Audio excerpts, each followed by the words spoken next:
ముకుంద వారసత్వం నుంచి పుట్టిన బంగారు అద్భుతం Purvi gold diamonds and silver November 1న కేపీహెచ్బీలో గ్రాండ్ ఓపెనింగ్. భారత టెలికాం రంగంలో Reliance Jio, Bharat Airtel, Vodafone Idea వంటి కంపెనీలకు ప్రతి వినియోగదారు నుంచి వచ్చే సగటు ఆదాయం పెంచుకోవాల్సిన అవసరం ఉందని గ్లోబల్ టెలికాం సంస్థ జీఎస్ఎంఏ అభిప్రాయపడింది.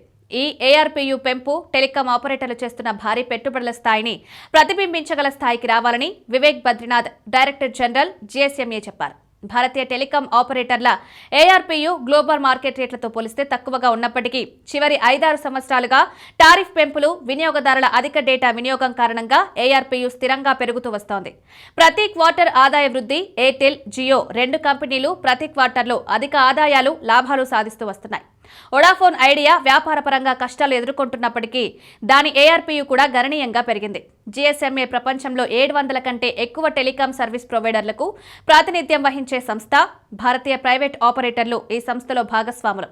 భారత వినియోగదారుల పట్ల సున్నితత్వం. భారత టెలికాం ఆపరేటర్లు ధరల విషయంలో చాలా జాగ్రత్తగా ఉండాలి. మార్కెట్ చాలా పోటీతో నిండింది. వినియోగదారులు ధరకు చాలా సున్నితంగా స్పందిస్తారు. ప్రభుత్వ ఆపరేటర్లు బిఎస్ఎన్ఎల్, ఎంటీఎన్ఎల్ ప్రపంచంలో తక్కువ ఏఆర్పీయూ కలిగిన సంస్థలుగా గుర్తింపు పొందాయి.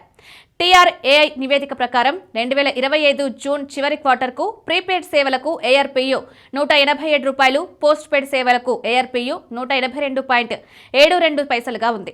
భారత వినియోగదారుల్లో అత్యధిక సంఖ్య ప్రీపెయిడ్ సర్వీసులను వినియోగిస్తోంది.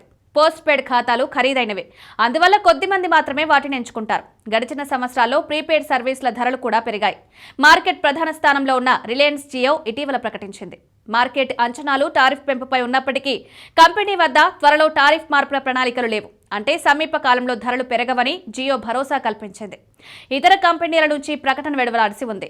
భవిష్యత్తులో దిశ, భారత టెలికాం పరిశ్రమ, వినియోగదారుల డేటా వినియోగం పెరుగుతుండడం, టారిఫ్ మార్పులు, టెలికాం పెట్టుబడుల వంటి అంశాలను సమతుల్యంగా చూసుకొని ఏఆర్పీను పెంచుకోవాల్సిన అవసరం ఉంది. వినియోగదారుల ధర, సున్నితత్వం, మోస్ట్ లావాదేవీ ప్రీసైజ్ చేసిన సేవలు, కొత్త సాంకేతిక పరిజ్ఞానం వంటి అంశాలు పరిశ్రమకు ప్రభావాన్ని చూపిస్తాయి. ఇలా ఏఆర్పీయూ పెంపు సాధించడం ద్వారా టెలికాం కంపెనీలు లాభాలు, పెట్టుబడుల రాబడి, మార్కెట్ స్థిరత్వం అన్నీ సాధించగలవు.